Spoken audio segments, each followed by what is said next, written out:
Merci à vous d'être sur la télévision Labari. Monsieur Rama, bonsoir et bienvenue à cette édition d'information. C'est ce matin que se tenaient les obsèques de Sanoussi Tambari Jakou au palais de la présidence. C'est en présence du président de la République, des autorités civiles et militaires du pays et des corps diplomatiques des pays étrangers. Les parents, amis et connaissances du défunt étaient également présents pour rendre un dernier hommage à l'illustre disparu. C'était en présence de nos reporters Ismaël Moussa et Sarudomi. Toute âme goûtera à la mort. Voilà ce que vient de subir l'ancien ministre d'État, ancien parlementaire, conseiller spécial du président de la République, Sanoussi Tambari Jakou. Attristés, ils sont nombreux, les parents, amis et connaissances, à rendre un dernier hommage à l'illustre disparu à la présidence. La dépouille placée devant l'assistance, un hommage mérité a été rendu au défunt. Père Sanoussi Tambari Jakou, les plus hautes personnalités du Niger, avec à leur tête le président de la République, son Excellence M. Mohamed Bazoum, le Premier ministre, le président de l'Assemblée nationale, tes amis de la conférence nationale, tes collègues enseignants et enseignants-chercheurs du supérieur, tous sont là autour de toi pour manifester à toi, à ta famille et à la République le respect, la sympathie, l'honorabilité et la reconnaissance qu'ils ont à ton égard. Sanoussi Tambari Jakou, illustre Nigérien, tu as droit à tous les honneurs possibles. Cher Sanoussi, tu nous quittes. Tu quittes le monde des vivants en ce mois de juillet 2022. Tu as été emporté à l'âge de 82 ans. Compagnon de longue date, Hamid Al-Gabid rappelle qui est son défunt ami, appelé affectueusement STJ. Tu as mémorisé le noble Saint-Coran dès ta classe de CM1. Mon cher Sanoussi, pour ton engagement et tes convictions, tu connus 26 fois arrestation et emprisonnement. Tu connus brimade et privation. Tu fus élevé, enlevé, battu et laissé mort. Mais tout cela n'a pas ébranlé ta détermination à faire triompher tes idéaux de justice et d'équité. Pendant ton séjour en détention à Daotimi, 60 parmi tes co-détenus et geôliers mémorisèrent le Coran grâce à toi. Ils t'appelaient tous mal. Pour ton aversion avérée pour l'injustice sous toutes ses formes, tu faisais tienne les douleurs et les peines des affligés. Tu étais l'ultime recours vers qui se tournaient ceux qui n'avaient ou ne savaient où aller. Tu étais d'une générosité hors pair et d'un sens exceptionnel d'altruisme.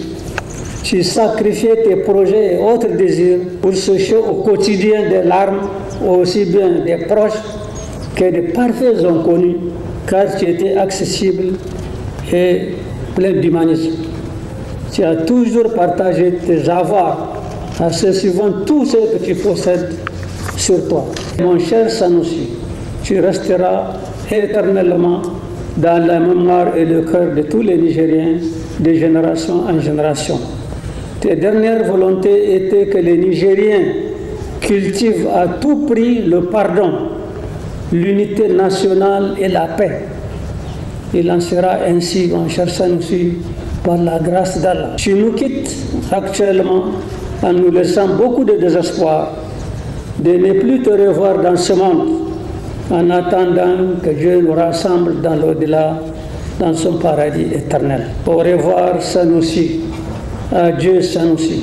Après la fatale du président de l'association islamique du Niger, ce fut le tour des autorités dont, au premier plan, le président de la République Bazoum Mohamed, qui a prononcé également une fatia à la mémoire du défunt. Âgé de 82 ans, Sanusi Tambadji Jakou laisse derrière lui une veuve, 5 enfants, 22 petits-fils et 7 arrière-petits-enfants. La dépouille a été transportée de la présidence pour y être enterrée dans son village natal à Kornaka. Que son âme repose en paix. Que son âme repose en paix. Amin.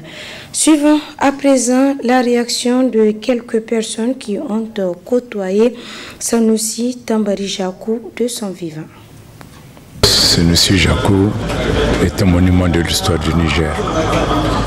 Il renferme toutes les valeurs que puisse rêver d'avoir un homme.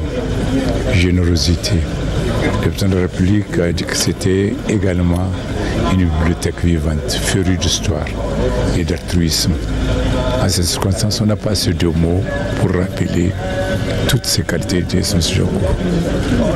Tout ce qu'on peut faire pour lui, c'est déplier pour qu'Allah l'accueille dans son paradis Firdaus et que les générations à venir puissent s'inspirer de son exemple, de son histoire. Qu'Allah l'accueille au paradis, qu'Allah lui pardonne et que sa famille ait le réconfort auprès de Allah subhanahu wa ta'ala. Au nom des partis politiques membres de la mouvance présidentielle, pour présenter les condoléances de ses pères à sa famille.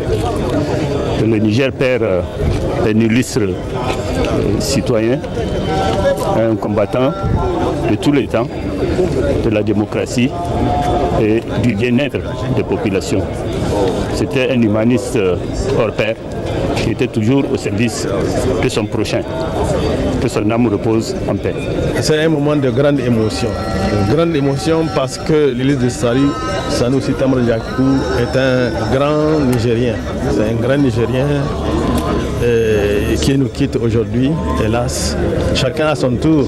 Mais nous allons souhaiter que Dieu l'accueille dans son paradis éternel. C'est ça qu'on va lui souhaiter.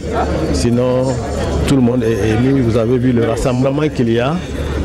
C'est vraiment à la taille de l'hélice disparue. Je prie Dieu et tous les Nigériens prient Dieu pour le repos de son âme. C'est quelqu'un qui est très engagé et qui a fait beaucoup de sacrifices. Et même d'ailleurs dans l'oraison officielle, là ça a été dit, il a connu quand même 12 ans de prison. Et moi personnellement, il m'a raconté vraiment beaucoup de choses de sa vie. Je sais qu'il a beaucoup souffert pour ses idées.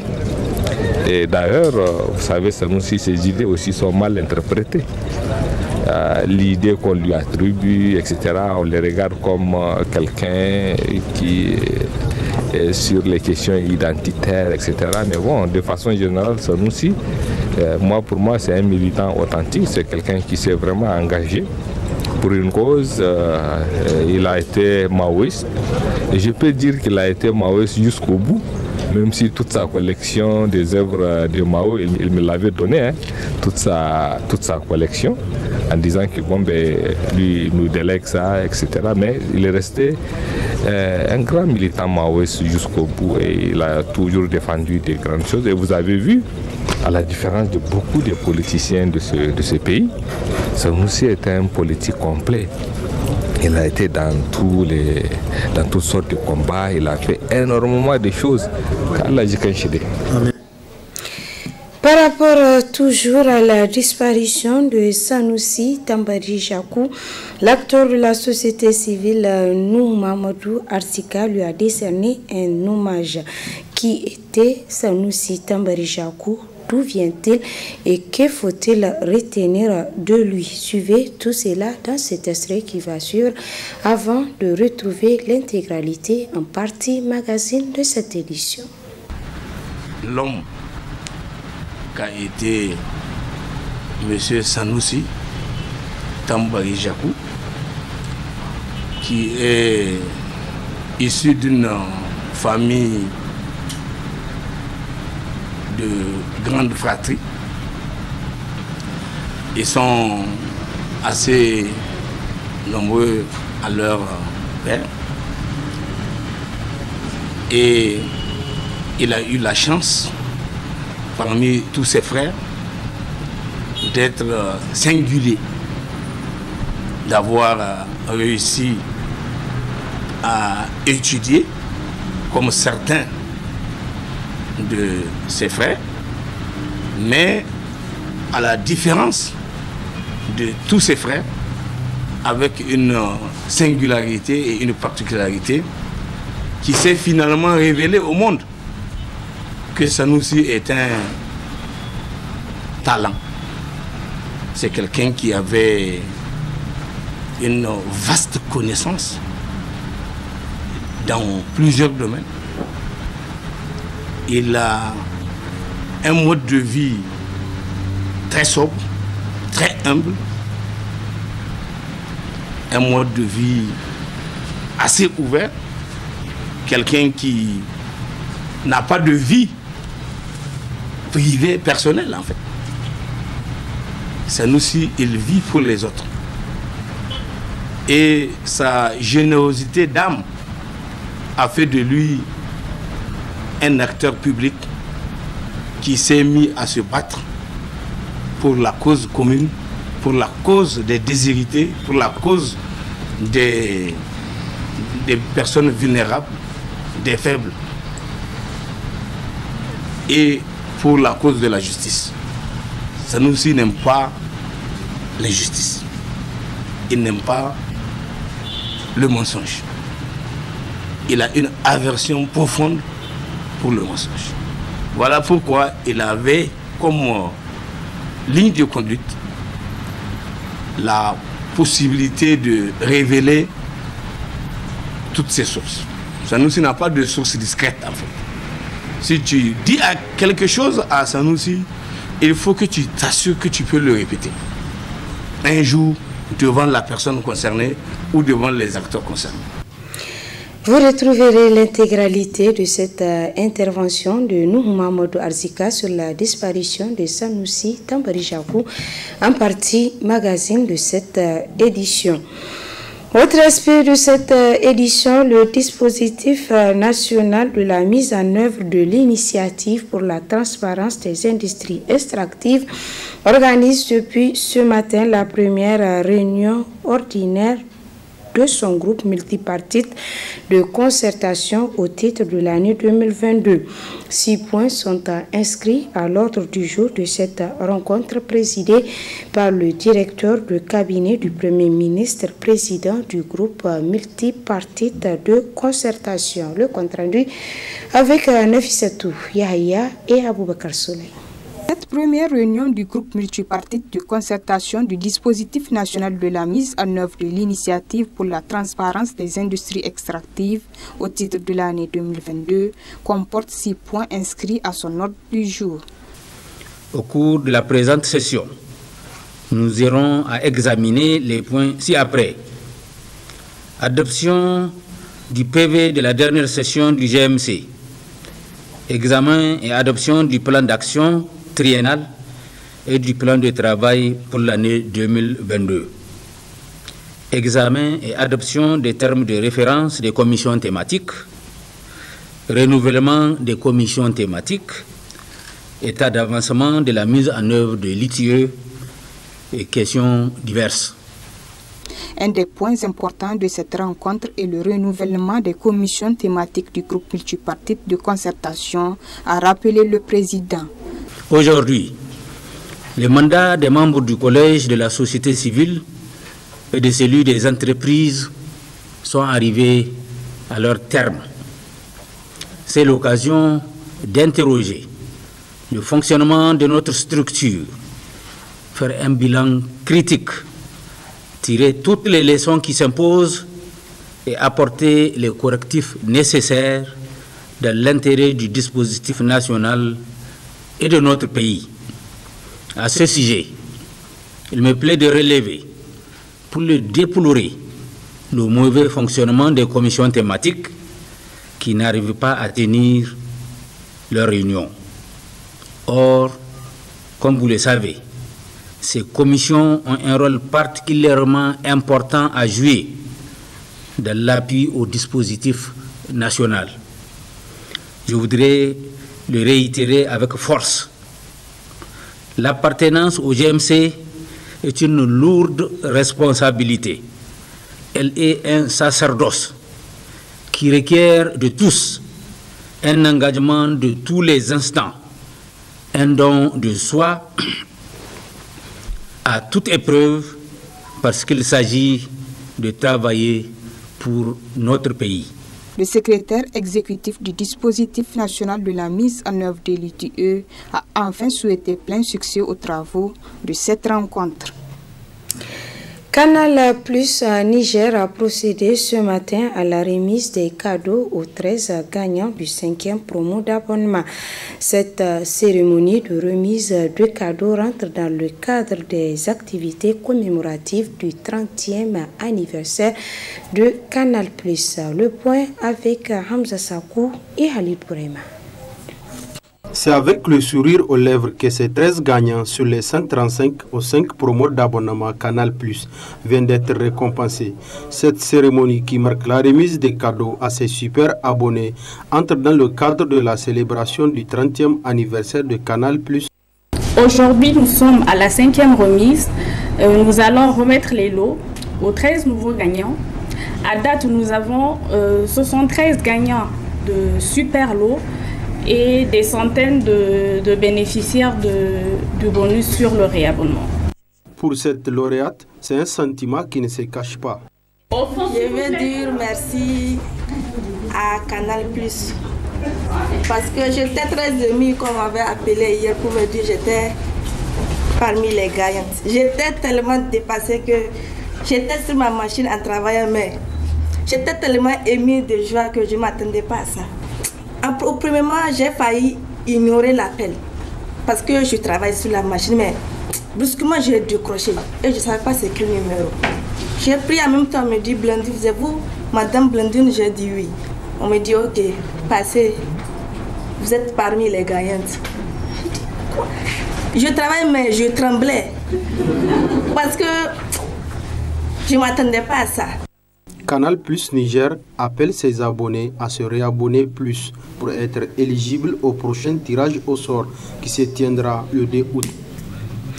Suivez à présent un zoom sur le marché hebdomadaire de Tanout, c'est dans la région de Sander qui a lieu tous les samedis. Studio Kalangu a rencontré quelques-uns des commerçants. Suivez.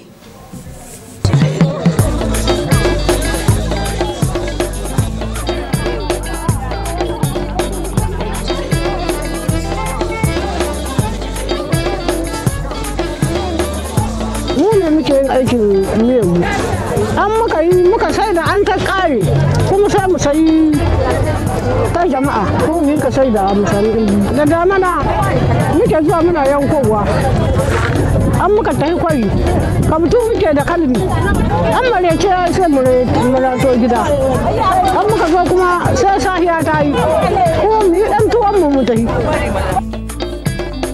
abu da nake sai da sai da ce sabari abin kwanci yan uwanmu ne bugaje mu dangin mu ne ke zuwa ke siye su da suka san amfanin shi zaman matala take mu gare mu bugaje yarinya za a aure ma shi ake siya mata ne ke yin shi yanda suke yin shi idan an samu fata za a je mai shi a yanka shi kanana yanda ka gan shi sai su tsara shi kamar yanda ake saka tabarma shi ma haka ake zama ana saka shi wani yana dauka sati 3 wani yana dauka sati 2 akwai na wanda ake yin sati guda da yake hawa ne shi ma akwai na jikka 35 akwai mai bi mishi ana saida shi kamar jikka 25 akwai na kasa da wannan shi ma ana saida shi kamar jikka 15 da yake kala ne ake yin shi.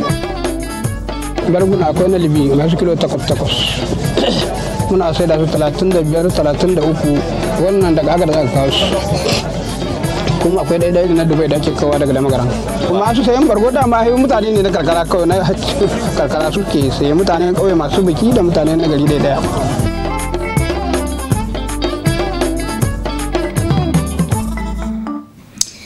Comme annoncé, place à présent à la partie magazine de cette édition. Elle est consacrée à l'hommage que l'acteur de la société civile Nuhu Mamadou Arzika rend au défunt Sanoussi Tambari Jakou, décédé le lundi dernier à Niamey et enterré ce jeudi à Kornaka. Très bonne réception et au revoir. L'homme qu'a été Monsieur Sanoussi Tambari Jakou, qui est issu d'une famille de grande fratrie. Ils sont assez nombreux à leur père. Et il a eu la chance, parmi tous ses frères, d'être singulier, d'avoir réussi à étudier comme certains de ses frères, mais à la différence de tous ses frères, avec une singularité et une particularité qui s'est finalement révélée au monde, que Sanoussi est un talent. C'est quelqu'un qui avait une vaste connaissance dans plusieurs domaines. Il a un mode de vie très sobre, très humble, un mode de vie assez ouvert, quelqu'un qui n'a pas de vie privée, personnelle en fait. Sanoussi, il vit pour les autres.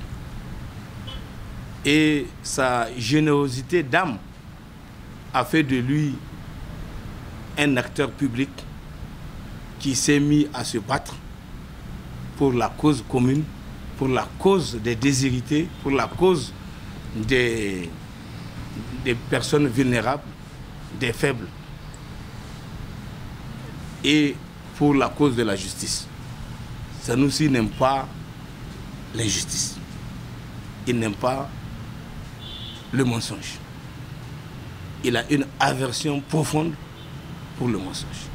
Voilà pourquoi il avait comme ligne de conduite la possibilité de révéler toutes ses sources. Sanoussi n'a pas de source discrète en fait.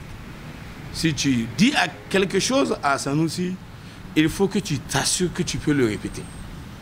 Un jour, devant la personne concernée ou devant les acteurs concernés. Parce que il considère que si quelqu'un doit dire quelque chose à quelqu'un, il doit être sûr qu'il n'est pas en train de mentir et qu'il n'est pas en train de faire de l'hypocrisie, qu'il n'est pas en train de faire du mensonge dans le but de nuire, dans le but de travestir et la vérité à son profit ou au profit d'une cause qu'on défend de façon totalement injuste. Ça, c'est ce que nous avons lu en Sanoussi. Depuis que nous avons eu la chance de le connaître jusqu'à le côtoyer, en 1988-89, c'est à l'époque que nous étions à l'université, quand nous avons pris connaissance d'avec lui, à l'occasion des conférences qu'il est venu animer à notre demande, à la demande des étudiants à l'université de Niamey. Il a accepté de venir partager avec lui, avec nous, ce qu'il savait de certains sujets qui nous intéressaient à l'époque. Et comme je le disais, Sanoussi c'est un talent. Ses amis, ses congénères, ceux qui ont étudié avec lui le savent très bien. Il a été souvent l'un des meilleurs de sa promotion, de sa génération. Et ça, c'est quelque chose qui a fini par faire corps avec son nom. Et je pense qu'aujourd'hui, tous ceux qui connaissent Sanoussi savent que Sanoussi a quand même quelque chose dans la tête. Ça, je crois que c'est très important. Maintenant, nous, en tant que proches de Sanoussi, proches, c'est-à-dire des camarades, des amis proches, depuis que j'ai pu le connaître pratiquement depuis 90 jusqu'à aujourd'hui, jusqu'à avant-hier, et quand il a tiré sa révérence, on était presque régulièrement ensemble. Et même si on ne se voyait pas physiquement, chacun avait l'information sur ce que l'autre faisait. Parce qu'on peut se téléphoner pour se partager et au moins un bonjour. Et ça, c'est ça qu'on a, c'était ça notre vécu avec lui. La différence entre particulièrement nous, lui et les autres, c'est que entre moi et Sanoussi, bon, c'est quelque chose de très clair. Et de la même manière qu'il avait un goût prononcé pour cette vérité, pour le don de soi, pour le sacerdoce auquel il s'est livré dans la vie, ça a été nous aussi notre goût de la vie. Et cela a fait, comme on dit, ceux qui se ressemblent s'assemblent. Et nous nous sommes retrouvés à nous assembler, à nous rassembler, à nous retrouver ensemble et à se... Ici, parfois, on a l'habitude de se retrouver à partir de 23h30 jusqu'à 2h du matin. C'est en ce moment notre FADA, ces 2-3 dernières années, notre FADA commence à partir de 23h30.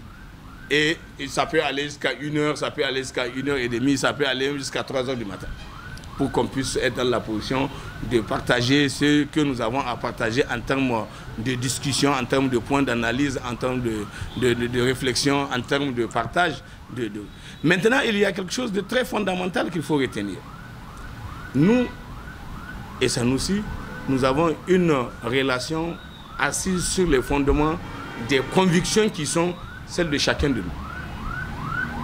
Sanoussi est un homme de conviction.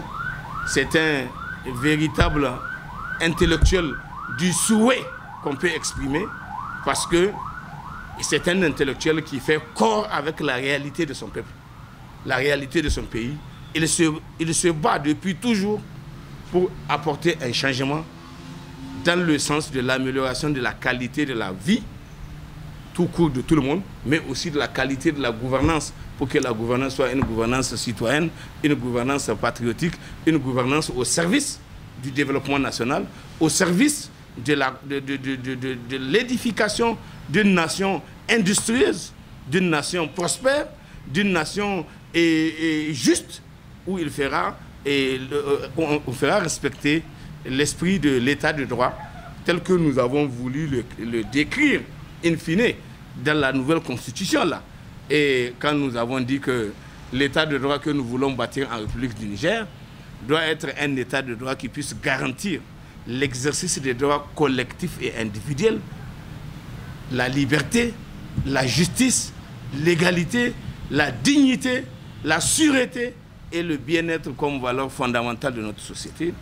Et d'autre part, l'alternance démocratique et la bonne gouvernance. Ça, c'est trivial, c'est une conviction que nous partageons ensemble, que nous avons partagé ensemble et que personnellement j'ai réussi à amener les gens à adhérer à ça pour que finalement ça devienne une disposition dans notre constitution. Je veux dire, c'est même dans le préambule de la constitution de la 7e République que ce que je viens de vous rappeler a été écrit sur la base de la proposition que nous avons formulée nous-mêmes. Et aujourd'hui, c'est devenu une préoccupation de tous les citoyens nigériens depuis qu'on a été amené pratiquement à adopter la Constitution. Donc, ce qu'il faut absolument retenir de Sanoussi, Sanoussi, ce n'est pas quelqu'un qui a un esprit égoïste, qui cherche quelque chose pour lui-même. Sanoussi n'est pas nombriliste, comme le sont beaucoup.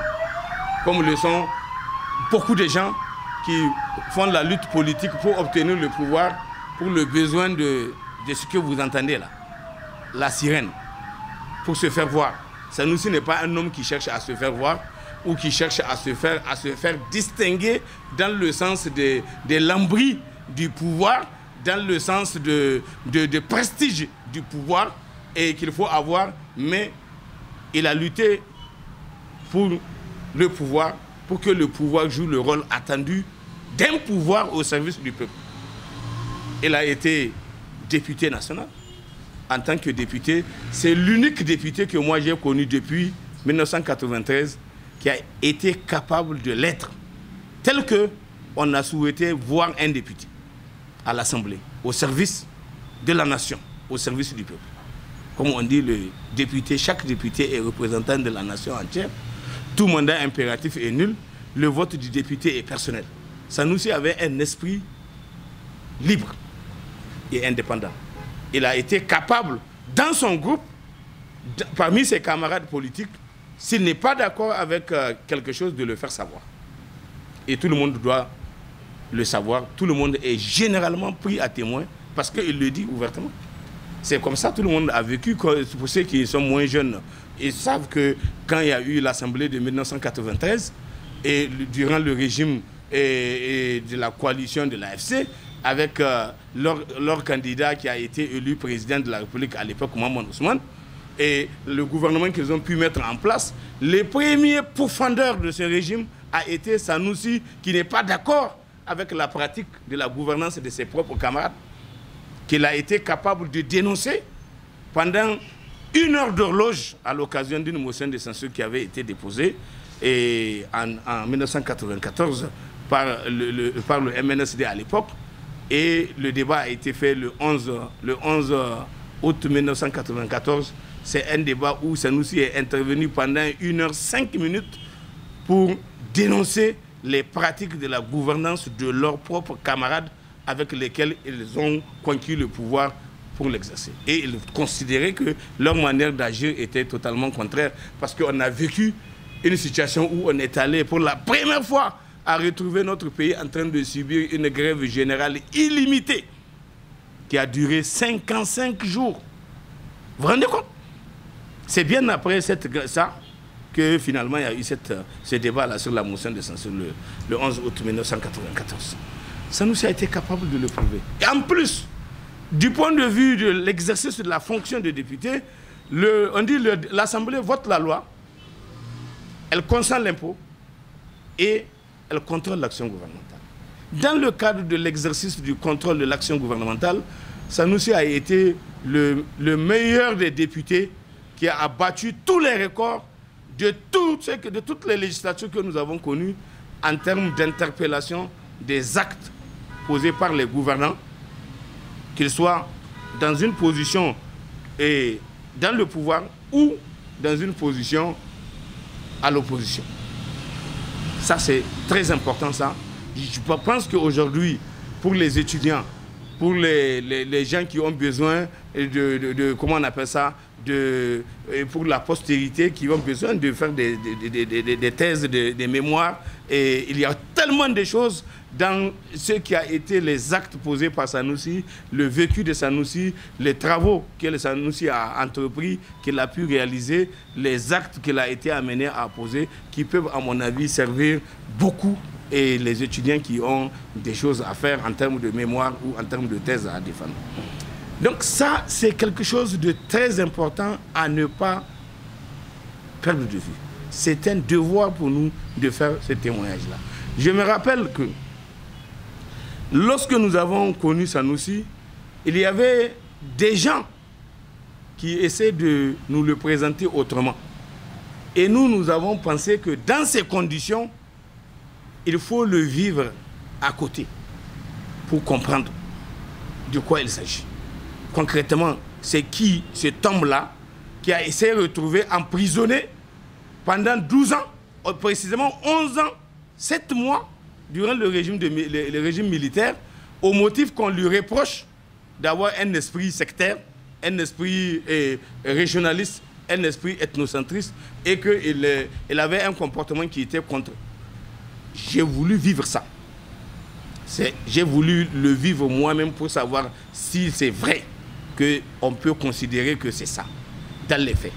Je me suis rendu compte que tout ce qui a été dit dans les faits, contrairement à tout ce qui se raconte pour des gens qui sont loin de lui, ou qui ne l'ont pas véritablement, ou qui se sont laissés intoxiquer, le combat de Sanoussi est un combat de justice.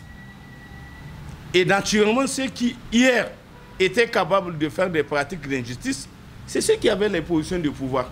C'est ceux qui avaient la faveur du pouvoir, la faveur du régime. Ceux qui avaient la faveur du régime, c'est eux qui peuvent poser des actes d'injustice qui sont critiquables, que les gens peuvent critiquer et dénoncer. Alors si tu poses un acte, on te critique et on te dénonce, de manière insidieuse et insinueuse, les gens ont été capables de créer dans ce pays un état d'esprit tel que celui qui faute, qui pose des actes dans le sens de commettre des fautes, quand toi tu le dénonces, quand tu révèles ce qu'il fait, ou quand tu fais une analyse pour révéler à la face du monde les en-dessous des actes posés par les uns et les autres, alors tout de suite les gens, c'est facile pour eux de dire non, non, non, voyez-vous, il passe tout son temps. Dès qu'il y a un gouvernement qui est composé, il passe son temps à faire des trucs. Dès qu'il y a une nomination, il cherche à localiser les gens, à identifier. Mais alors, est-ce que c'est une faute que de savoir si on a fait une nomination aujourd'hui dans le gouvernement qui est là, qui est nommé? Celui qui est nommé, il est où, il est qui, il vient d'où, il est de quel parti, de quelle région, de quelle ethnie, de quelle famille. Pourquoi est-ce que les gens doivent se refuser de faire une analyse pour la maîtrise et la connaissance de cette réalité avec laquelle certains fonctionnent de manière insidieuse? Nous avons dit que nous sommes une république, une indivisible, démocratique et sociale, que dans l'exercice du pouvoir d'État, c'est dit dans la constitution de notre pays, dans l'exercice du pouvoir d'État, le pouvoir personnel, le régionalisme, l'ethnocentrisme, le népotisme, le favoritisme, l'esprit de clan, l'esprit féodal, la discrimination sous toutes ses formes, la corruption, la concussion, le trafic d'influence sont bannis et punis par la loi. Alors si les gens dans l'exercice du pouvoir, ils posent des actes qui sont connotés, contraires à ce qui est prévu par la Constitution, faut-il rester complice et se taire? Faut-il laisser les gens dans l'obscurité alors qu'on a une capacité d'analyse qui permet de révéler ça, d'attirer l'attention des gens sur les pratiques néfastes que les gens sont en train de poser dans leur quotidien de gestion, de l'exercice de leur pouvoir qui les contraint légalement à être en situation de ne pas poser certains actes qui sont contraires à la Constitution. Et si toi, tu devais le révéler, qu'on puisse dire non, qu'en le faisant, c'est toi-même qui es ce que tu dis là. Mais en quoi faisant? C'est toi qui as posé des actes, c'est pas moi. Tu as posé, moi, mon devoir a été de comprendre, d'être capable de faire une analyse, de lire ce que vous avez posé comme acte, sur quelle base vous l'avez posé. Cherchez à être dans la position de comprendre, mais au fond, qu'est-ce qui peut déterminer les uns et les autres à jouer dans l'exercice du pouvoir à ce à quoi ils jouent, Si tu as l'intelligence de comprendre ça, la capacité d'analyser ça, de révéler ça, de ressortir ça, justement les concernés, ils trouvent facilement des arguments qui vous présentent le contraire de ce que vous êtes. Le contraire de ce que vous êtes. Et on va maintenant donc, dans l'opinion, on va distiller des fausses rumeurs, des fausses informations pour vous présenter comme étant un sectaire, quelqu'un qui n'aime pas telle ethnie ou telle région, ou telle... alors que c'est faux. Ce sont des histoires. Ça n'a rien à voir. Sanoussi, chez lui, il a 5 enfants. Tous les enfants de Sanoussi sont des filles. Sur les 5 filles, la première fille s'est mariée à un Songhai de Terra. La deuxième fille s'est mariée à un Germain de Dosso. La troisième fille s'est mariée à un Beriberi mélangé au Touareg et qui est de Difa. La quatrième fille s'est mariée à un Germain de comment on appelle ça, de Kolo. Et la dernière fille s'est mariée à l'enfant de Tanja. Et Tanja, tout le monde sait. Et la mère de cet enfant a des origines Touareg, mélangées à des trucs de Kanoui. Lui-même, Tanja, a des origines Peul, mélangées à des trucs marquants là-bas au niveau du Mali et de la Mauritanie. Donc, Il n'est pas de sa famille. Aucune de ses filles n'est de la famille de Sanoussi en tant que telle. Mais aujourd'hui, dans la famille de Sanoussi, il y a tout ce monde-là, parce que tous ces enfants ont donné des enfants. Et aujourd'hui, il y a au moins une vingtaine de petits-enfants qui sont aujourd'hui ceux qui sont capables d'être chefs là-bas à Terra, d'être chef à Dosso, sultan de Dosso, et d'être chef ici à Kolo, parmi les petits-enfants de Sanoussi. Ce sont les petits-enfants de Sanoussi. Donc je ne peux pas comprendre quelqu'un qui a ça et des enfants que je les ai tous vus pratiquement naître et grandir à côté de lui. Tous ces enfants-là. Et j'ai vu comment il vit avec eux. Comment il les aime. Il les aime même à la limite, il les aime plus que leurs parents. Parce que de toute façon, ils s'en occupent. Leurs propres parents, les enfants, ils quittent, ils préfèrent rester chez ceux qu'ils appellent le gros papa que d'aller rester dans la famille nucléaire de leurs parents, leurs pères et mères. Tout simplement. Ils dénoncent. Et les gens qu'ils dénoncent, c'est eux qui travestissent ça pour maintenant lui mettre ça sur sa tête. Tu as posé un acte. C'est toi qui dois composer un gouvernement. Tu composes un gouvernement, voilà les gens que tu as nommés. Moi, je suis un intellectuel averti ou un observateur averti de la scène politique. J'ai la capacité et la jugeote pour analyser, prendre d'abord la liste de tous les membres. Regardez chaque membre, il vient de quel parti, il vient de quelle région, il vient de quelle ethnie, il est de quelle famille, il a quel niveau de diplôme, il a quel ceci. Mais est-ce qu'on peut m'empêcher de penser, d'avoir une opinion sur ça? Maintenant, si à la fin de l'analyse, moi je serais capable de comprendre ça, de détecter ça, de révéler qu'il y a eu, dans ça il y a eu du népotisme. Dans ça, il y a eu du régionalisme. Dans ça, il y a eu de l'ethnocentrisme. Dans ça, il y a eu du favoritisme. Dans ça, il y a eu un autre esprit qui a gouverné. On a vécu dans ce pays ici, pour être nommé à un poste de responsabilité, il faut être issu d'une certaine famille. Sinon, tu ne peux pas être nommé. Même sous-préfet, on a vu. On a vécu ça. Est-ce que c'est une faute que l'enfant soit né d'une famille pauvre? Et même ceux qui développent toute cette... c'est tout ce qu'ils racontent là. Nous avons tous vu, nous sommes des musulmans, que du mort, on sort le vivant. De l'intellectuel, on peut sortir un con, un idiot qui ne comprend rien. Et de l'idiot, on peut sortir un intelligent. Il y a beaucoup de gens qui sont là. C'est des gens, on a vécu à l'université, certains ont étudié avant nous. Ils ont été les meilleurs dans leurs écoles, ils ont été les meilleurs de tout. Et pourtant, ils sont les enfants des pauvres. Et ils ont pu... en tant qu'enfants des pauvres, ils ont été capables de montrer qu'ils ont un niveau d'intelligence. Si on ne les a pas fait des faveurs, si on n'a pas rendu équitable la République, pour qu'au nom de la République, on puisse les donner la chance, qu'eux-mêmes puissent par exemple aller à l'école, et qu'eux-mêmes puissent trouver des postes d'emploi. Et on décide maintenant, bon, pour que tu sois nommé à tel poste, il faut vérifier qui est ton grand-père. Mais le grand-père peut avoir été quelqu'un de minable. Mais toi, tu n'es pas minable. Et pourquoi tu ne peux pas mériter ce que tu mérites de par qui tu es? Voilà un des combats de Sanoussi, la justice.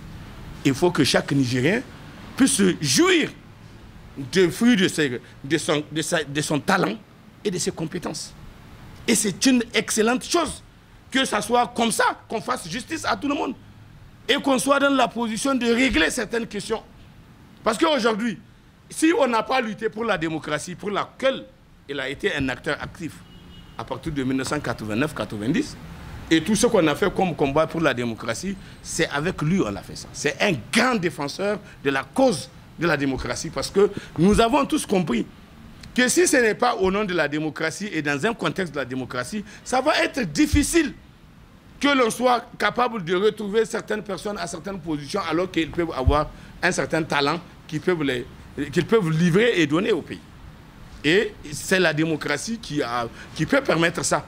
Et au nom de la démocratie, si la démocratie est respectée, encore qu'aujourd'hui, nous sommes dans une formule de démocratie totalement biaisée. On est en train de vivre un semblant de démocratie parce que la démocratie, c'est le respect de la légalité. C'est le respect des règles du jeu. C'est que tout le monde doit être sincère, honnête, transparent, régulier dans ce qu'on va faire. Mais on se rend compte qu'aujourd'hui, ce n'est pas le cas. Les gens, quand ils ont acquis une certaine position, et maintenant, d'emblée, ils sont devenus des despotes. On n'a même pas le droit de revendiquer d'être souverain, de lutter pour notre souveraineté et affirmer notre souveraineté. Parce que pour les gens, nous devons continuer à nous aplatir. Si nos grands-parents se sont aplatis dans leur posture, dans leur situation. Moi, mon père était un militaire. Il n'a pas été à l'école. Il a été pris comme ça pour en faire un militaire à l'époque où la France avait des problèmes et qu'elle avait besoin aussi d'avoir des gens qui vont aller l'aider dans sa conquête de sa dignité et de sa volonté hégémonique. Nos parents, ils sont allés. Mais mon père n'a pas été à l'école, donc il y a des choses où on a abusé d'eux. Mais moi, je suis allé à l'école. Et pas n'importe quelle école, la vraie école. Je suis allé à l'école. Et comme moi, beaucoup de Nigériens ont été à l'école, comme Sanusi, qui savent, quand ils parlent, ils savent de quoi ils parlent. Ils ne parlent pas en l'air, ils ne parlent pas comme ça, ils parlent parce qu'ils connaissent, ils parlent parce qu'ils savent. Parce qu'il a fait des investigations, il a fait des recherches, il a pu réunir les informations qu'il faut pour être à mesure de dire ce qu'il dit. Et c'est sur cette note que je vais terminer en priant pour que Dieu, dans son infinie bonté, puisse accueillir Sanusi dans son paradis éternel et qu'il puisse lui pardonner les erreurs ou même les fautes qu'il est venu à commettre en tant qu'être humain, et que le bonheur des actes qu'il a posés en faveur de la population, en faveur de l'humain, en faveur de l'humanité, en faveur du Niger, de l'Afrique et du reste du monde, que ce bonheur-là, de ces actes posés, puisse être une couverture pour lui empêcher de vivre les affres de l'après-monde. On ne sait pas ce que c'est, mais Dieu a déjà annoncé dans son Coran et à travers le prophète qu'il y a après la mort une autre vie. Et nous souhaitons que cette vie-là, que Sanusi a entamée depuis 48 heures, que cette vie soit une vie meilleure en attendant notre arrivée parce que nous sommes en chemin.